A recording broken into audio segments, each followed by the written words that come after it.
I still remember the feeling of the stale air in that conference room, thick with unspoken tension.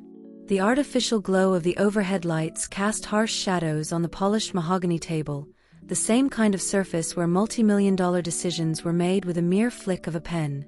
It smelled of old coffee, stress, and the faint remnants of cologne, Mr. Harrison's cologne. A scent that now clung to the fabric of my blazer, unwelcome and intrusive. As I sat in that room, I couldn't help but think about how I had ended up here. My name is Laura, and I'm 44 years old. I've worked as a writer for over 2 decades, which means I've sat in more conference rooms than I can count, endured the suffocating air of negotiations, and navigated the egos of men like Mr. Harrison. But today was different. Today, there was an undercurrent in the air, a shift in the usual corporate performance. Mr. Harrison had been unusually jovial all day, his laugh too loud, his compliments just a bit too frequent. It wasn't warmth, it was something else. A deliberate performance, like he was setting the stage for something he believed was inevitable. We were in Chicago, finalizing a major deal, and I was already exhausted. My body ached from the tension of back-to-back meetings, the pressure of ensuring every decimal point lined up. I should have been focused on the numbers, the final contract language, but instead, I had spent the day dodging the invasive presence of my own boss. As the final signature was scrawled across the contract, sealing the deal that had taken months to negotiate, I felt relief flood my system. I was ready to leave the room, breathe in fresh air, and put distance between myself and the man who had made my skin crawl all day. But just as I reached for my folder, I felt it, a hand on my lower back. Not a guiding touch. Not a fleeting brush. It lingered, possessive, like it belonged there.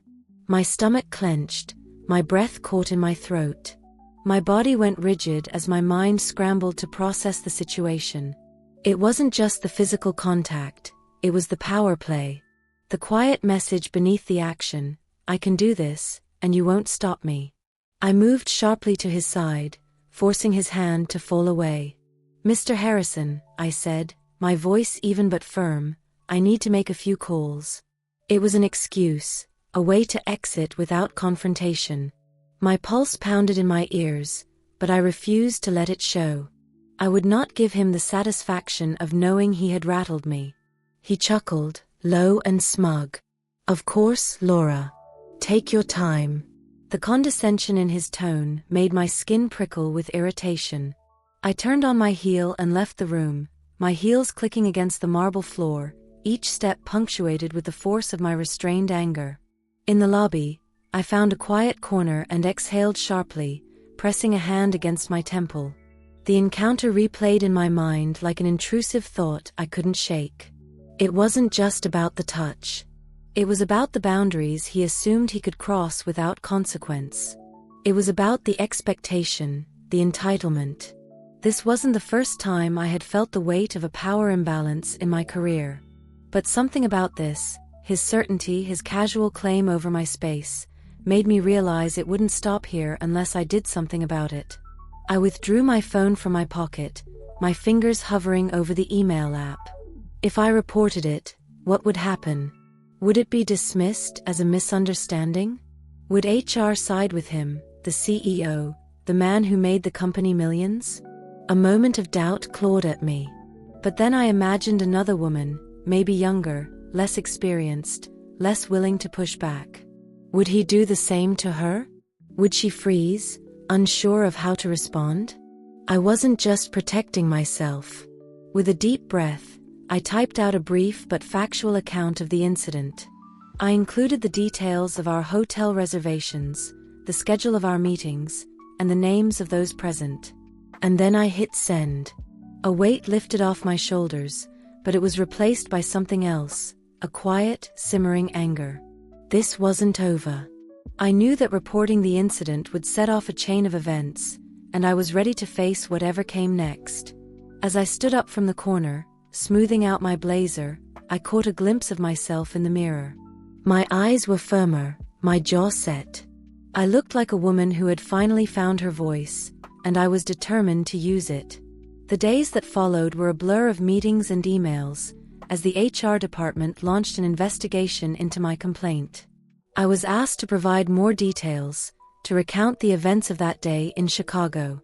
I was questioned about my relationship with Mr. Harrison, about whether I had ever encouraged his behavior. But I stood firm, my account unwavering. I knew what had happened, and I knew that it was wrong. As the investigation continued, I began to feel a sense of camaraderie with the other women in the office. They would whisper words of encouragement in the hallway, or send me supportive emails. It was as if we were all waiting for the same thing, to see if the company would finally take a stand against the man who had been making us uncomfortable for so long. And then one morning, I received an email from the CEO's office. Mr. Harrison was stepping down, effective immediately. The company had found his behavior to be inconsistent with our values, and he would be leaving to pursue other opportunities. I felt a surge of relief, followed by a sense of vindication. It had taken courage to speak out, but it had been worth it. As I walked out of the office that day, I felt a sense of hope. Maybe this was the start of something new, something better. Maybe this was the beginning of an era where women could work without fear of harassment, where we could be treated with respect and dignity. I didn't know what the future held, but I was ready to face it head-on. The days turned into weeks, and the weeks turned into months. The company underwent a transformation, with new policies and procedures put in place to prevent harassment. I was part of a team that worked on implementing these changes, and it was rewarding to see the impact it had on the office culture. Women were speaking out more, reporting incidents that had previously gone unreported. The company was finally taking steps to create a safe and respectful work environment. And as for me, I had found a new sense of purpose. I was no longer just a writer, but an advocate for women's rights. I had discovered a voice that I never knew I had, and I was determined to use it to make a difference. I started writing about my experiences, about the power of speaking out and the importance of creating a safe and respectful work environment. My articles were published in major newspapers and magazines, and I was invited to speak at conferences and events. It was a new chapter in my life, one that I was excited to embark on.